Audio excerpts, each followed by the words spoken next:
మిత్రులకంతా నమస్కారం.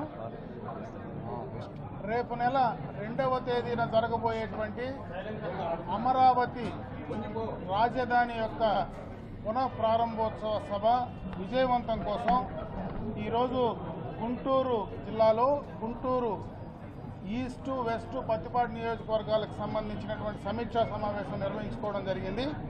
ఈ యొక్క నియోజకవర్గాల నుంచి దాదాపు 90,000 మందిని ఇక్కడి నుంచి తరలించాలనేటువంటి ఒక టార్గెట్ను నిర్దేశించుకున్నాం. ఈరోజు పార్టీ యంత్రాంగంతో అదేవిధంగా అధికారులతో కూడా సమీక్ష చేసుకున్నాం.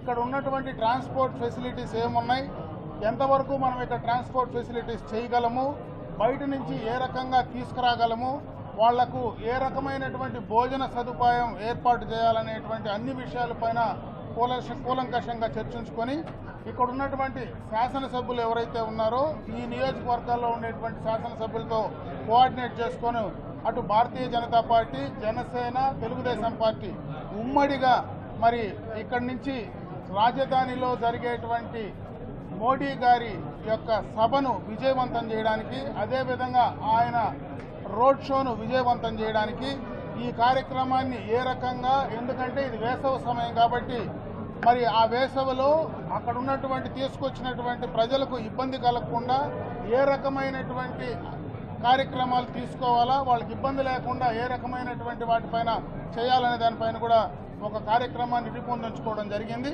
దీనికి సంబంధించి ఎందుకంటే ఈ అమరావతి పక్కనుండేటువంటి ఈ యొక్క గుంటూరు జిల్లా నుంచినే అతి ఎక్కువ మందిని ఇక్కడి నుంచి తీసుకురావాలనేటువంటి ఆలోచన, అదేవిధంగా పార్టీ యంత్రాంగం మొత్తం కూడా ఈరోజు కూటమికి సంబంధించినటువంటి నాయకత్వం మొత్తం కూడా ఈ కార్యక్రమాన్ని ప్రతిష్టాత్మకంగా తీసుకుంటున్నారు.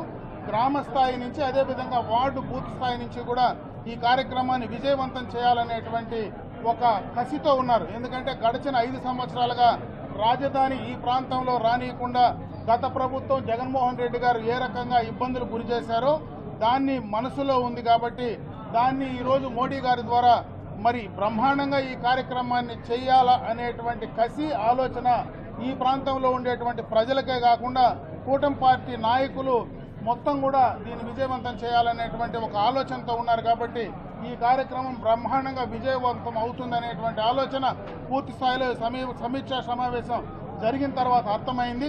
దీన్ని విజయవంతం చేయమని చెప్పి మరి పార్టీ నాయకులుగా కాకుండా ఈ ప్రాంతంలో ఉండేటువంటి ప్రతి ఒక్కరికి కూడా ఇది ఒక ప్రతిష్టాత్మకమైనటువంటి కార్యక్రమం. ఇది ఒక పార్టీలకు సంబంధించింది కాదు. ఈ ప్రాంతానికి, ఈ రాజధాని, ఈ రాష్ట్రానికి ఎంత ముఖ్యమో ప్రతి ఒక్కరూ కూడా గడిచిన 5 సంవత్సరాల్లో జరిగినటువంటి ఇబ్బందులు, ఆ యొక్క కష్టాలు చూసి నేర్చుకున్నారు. కాబట్టి దాన్ని విజయవంతం చేయడానికి అందరూ కూడా ముందు ఉన్నారని చెప్పి తెలియజేసుకుంటూ ఈ కార్యక్రమాన్ని విజయవంతం చేయమని చెప్పి ప్రతి ఒక్కరిని